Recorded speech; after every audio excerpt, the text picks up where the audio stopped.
Tonight, we report on how a Moses Lake couple was convicted of starving their child, and we talk about the Memorial Day ceremonies for fallen servicemen. What's going on in sports, Bob? The Mariners drop a close game to Texas, and Washington State basketball signs a top recruit. Here's a peek at our Weather Center forecast. And here in the weather department, I'm watching a couple of cold fronts to come through during the next 48 hours or so. No big deal, a few sprinkles, a few gusty breezes, but the big thing, a cooling trend. Details coming up. I'm Alan Troop. Stay tuned for all of this and much more on iFIBER 1 News. From the iFIBER 1 HD studio here in the heart of the Columbia Basin, this is iFIBER 1 News, your #1 source for local news, sports headlines, and our very own Weather Center forecast covering the entire Columbia Basin. This is iFIBER 1 News, and it starts now.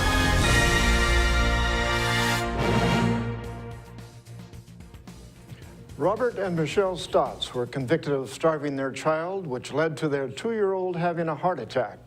iFIBER 1 News has the story straight from the courtroom. Robert and Michelle Stotts were convicted of starving their child. Grant County Superior Court Judge Evan Spurline found the Moses Lake couple guilty of criminal mistreatment in the second degree on Wednesday afternoon. The verdict came about 2 years after their 2-year-old son suffered a heart attack after roughly a year of failing health. The boy is 4 years old today and has brain damage and remains in a hospital. Spurline explained the attorneys placed a lot of importance on whether the Stotts recklessly failed to provide health care to the child, but he didn't see the case the same way. This child did not suffer this terrible injury because of health care being withheld. He suffered it because he starved. The parents' conduct withheld food from this child. As the boy stopped eating, the Stotts tried several methods to induce him to eat. They tried a few alternative medicines to help the boy, but they all failed. They were also told by 2 healthcare professionals to take the boy to a doctor or a hospital, but the Stotts refused. It wasn't until their son was having a heart attack that Michelle Stotts finally took him to a hospital. Drivers will see construction in Ephrata's downtown and near the high school this summer. The City Council approved a roughly $364,000 bid from Moses Lake-based Granite Construction Wednesday night. The company is going to remove asphalt from a section of First Avenue Northwest and Frey Road. The construction is expected to start in early June. City Administrator Wes Crago said city officials still need to discuss the schedule with the contractor. Soap Lake City Council voted last night to come up with $20,000 for firefighter training and equipment. The move would help the city to avoid being charged by adjacent fire districts for assistance. Mayor Raymond Gravel told the council what it would take to remove a per-hour fee for mutual aid. He said he was told that Fire District 13 and Ephrata Fire Departments are concerned about Soap Lake's volunteer firefighters and equipment not meeting state certification standards. With the city paying for training and equipment, Gravel said he hopes it would instill trust with other agencies for future mutual aid agreements. Grant County will be holding ceremonies in honor of fallen servicemen and women on Monday. Here's Vivian Huang with the details. Ceremonies for fallen soldiers are taking place across Grant County on Monday. Speeches, rifle salutes, and the playing of taps are part of the ceremonies to honor fallen soldiers. The holiday was created after the American Civil War to honor soldiers from both sides that died in battle and was known as Decoration Day. It was changed to Memorial Day in 1882 to encompass all fallen U.S. soldiers and became a federal holiday in 1968. On Monday, the American Legion is conducting a ceremony at 10 a.m. in Soap Lake at the Valley View Memorial Park, located at 20174 Road A Northeast. Ceremonies in Moses Lake and Ephrata start at 11 a.m. at the Ephrata Cemetery and Benson Family Cemetery. In Quincy, the ceremony starts at 12:30 p.m. at the Quincy Cemetery located at the corner of F Street Southwest and 7th Avenue Southwest. For iFIBER 1 News, this is Vivian Huang. Thanks, Vivian. Now let's take a look at people currently being sought out by the Grant County Sheriff's Office. This is Sheriff Tom Jones with the Grant County Sheriff's Office. Each of the people you see here have a warrant for their arrest. If you see any of these people, we ask you do not attempt to detain or apprehend them, but call us at 509-762-1160 or send us an email at crimetips@co.grant.wa.us. If the person is presenting a danger, call 911. With your help, we can bring these people to justice and make our community safer. We will be right back after this. Are you looking to improve your or your child's smile? At Casciati Orthodontics, we make it our mission to make braces more affordable and fun. Our business has proudly served the Columbia Basin for over 20 years, and our new conveniently located state-of-the-art facility offers a relaxing environment full of fun activities for the kids. We accept all types of insurance and have convenient payment plans available. Give us a call for a complimentary evaluation, no referral needed, or check us out on the web and make an appointment online. Hi, I'm Chuck DeMuerler, the new manager at Furniture West. Furniture West has been a part of the Moses Lake community for over 30 years. My team and I have expanded our inventory to meet our customers' needs. We have over 100 recliners in stock. We have a fantastic sleep center with dozens of mattress choices from the best brands in the business. Come see our great kids section with some of the most fun kids furniture you will find anywhere. We are your source for power reclining furniture. Check out our new selection today at 117 West Broadway Avenue in Moses Lake.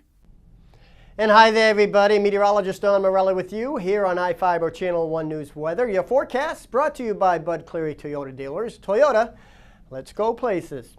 Well, the headlines calls for two cold fronts to come on through, one on Friday and one on Sunday. Now, the first one on Friday, tomorrow, should be a little bit of a chance of a shower.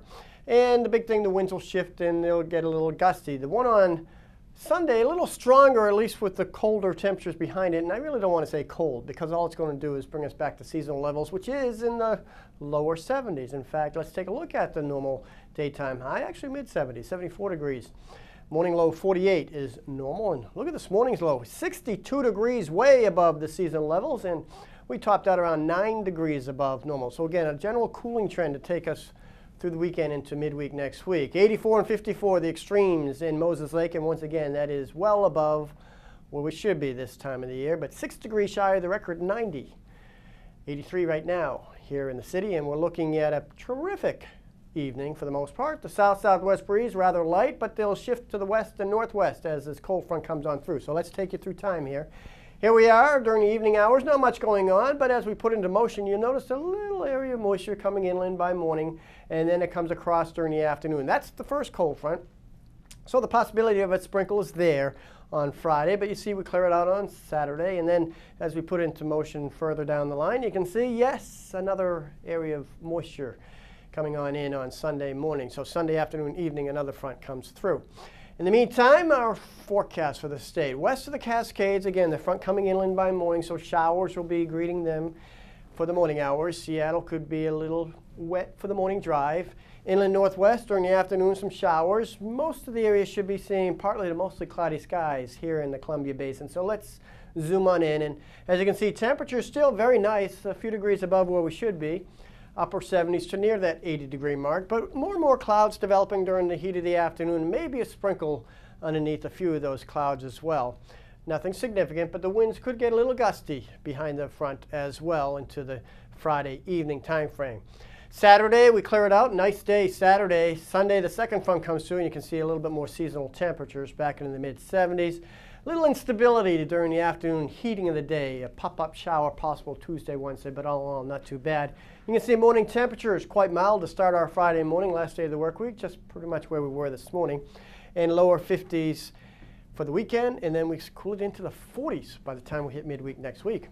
Well, keep it here. Sports is coming on. So all the details coming on up just a second. Hi, Jan. Welcome to the Toyota Time sales event. We're looking for something safe with a really smooth ride. He's a very light sleeper. Oh, the Camry's safe and has a smooth, comfortable ride. Oh, the Camry's perfect. And you're in luck. It's Toyota Time, so it's a great time for a great deal. Yes! You can lease a new 2014 .5 Camry for $209 a month for 24 months with Toyota Care, our no-cost maintenance plan with roadside assistance included. Plus, get $1,000 bonus cash. Toyota, let's go places.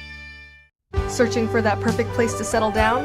Whether you're looking for an elegant single-story, spacious two-story, or a custom home on acreage, Aho Construction can aid your decision with a streamlined production process that saves time, money, and natural resources. Compare us to other builders and see for yourself what advantages you can get by choosing an Aho home. Our philosophy is that we do things right the first time around. Start planning your dream house today with Aho Construction. Call 509-766-1366.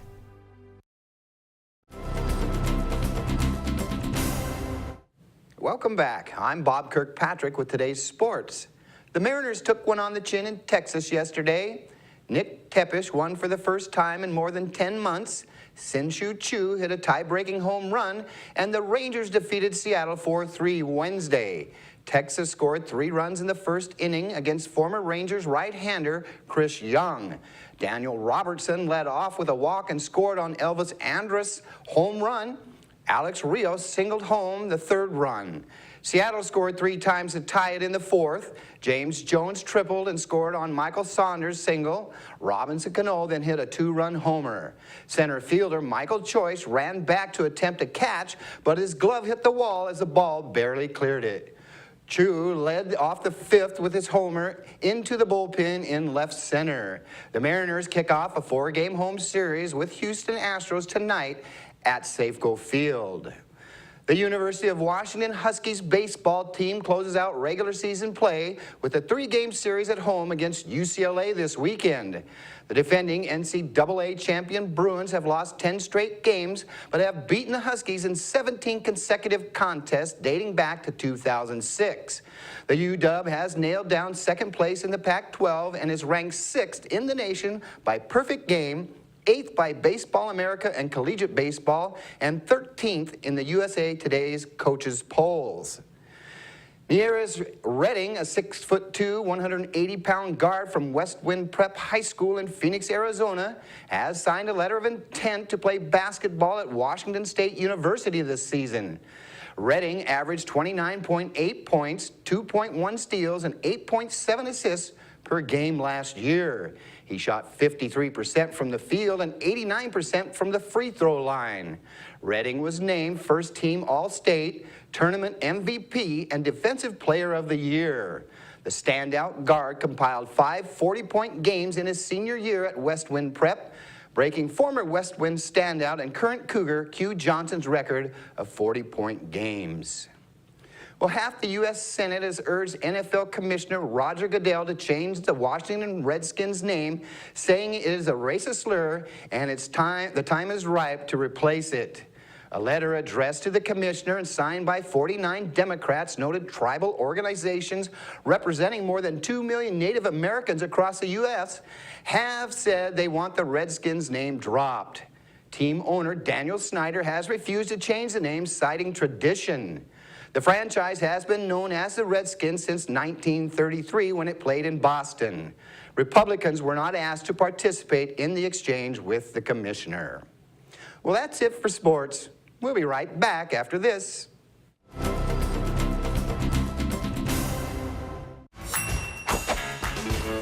Just when I thought the blizzard couldn't get any better, DQ put the blizzard inside a waffle cone. This is mind-blowing. So when DQ asked me how I would tell the world, I said...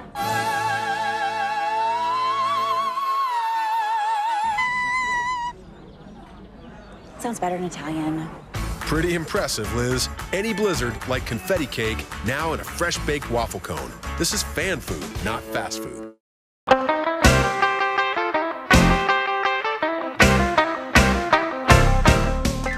Give your car the bath of a lifetime at Glass House Car and Dog Wash. Our personal attendants will focus on your vehicle's needs, and our new touchless technology guarantees the best wash possible. And as always, our tire scrubbers and rim spray will increase the life of your tires and leave them gleaming. Water spots don't fly here. We will hand dry your vehicle every time. Get in, get out, get clean at the Glass House Car and Dog Wash, located at 914 North Stratford Road in Moses Lake.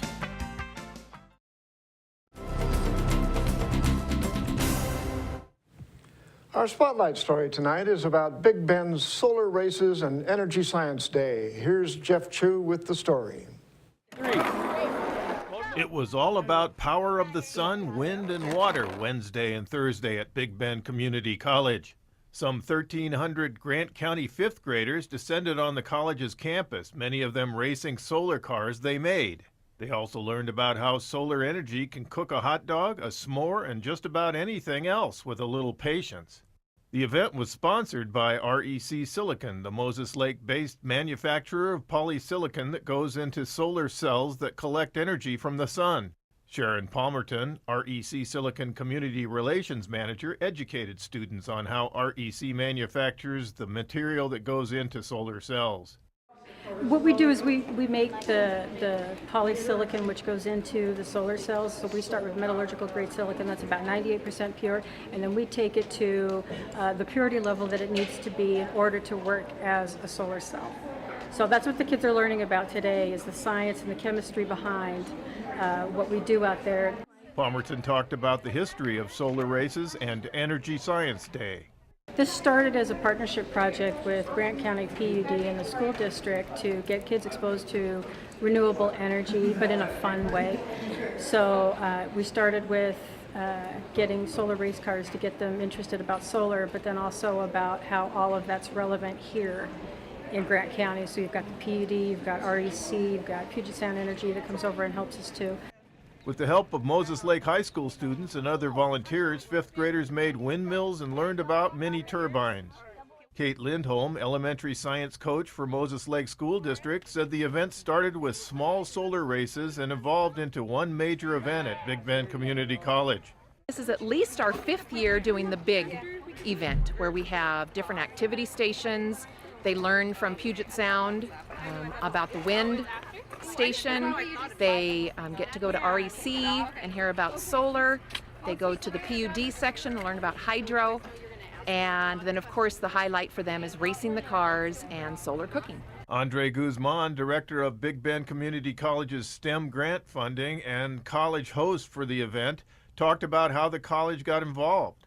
Yeah, actually what happened was I went with my daughter up to the fairgrounds where they used to host this event, and I thought it would be a great idea to bring it here at Big Bend Community College. Spoke to Kate, who directs this program, and we just made it happen. We thought this would be great to get all these students, and to get them on campus would be a great thing for them. Grant County PUD spokesman Chuck Allen told students about how hydropower is produced at Wanapum Dam. Caleb Call, representing Puget Sound Energy's Renewable Energy Center in Vantage, informed students about how those giant wind turbines along Interstate 90 work. I'm Jeff Chu for iFIBER 1 News. We'll be back after a short break.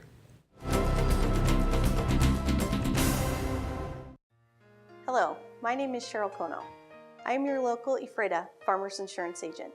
Here at Cheryl Kono Insurance Agency, our customers always come first. We don't just work here, we live here. Please stop by the office, call, email, or Facebook me for a free auto, home, life, business, or farm and ranch quote today. We are insurance. We are farmers. Come in for a free quote today. We are farmers. Bum, ba-dum, bum, bum, bum, bum. Game time. Papa's in the house. Wow, what's all this? I'm all about stats. For instance, have I got some numbers for you? Papa John's, a leader in online ordering. You bet, Jim. You were the first pizza company to offer it nationwide. What's the secret? Jim, it's the pizza. To celebrate our online leadership, get Papa John's new double pepperoni and bacon pizza for just $12. Better ingredients, better pizza, and a better way to get it, papajohns.com.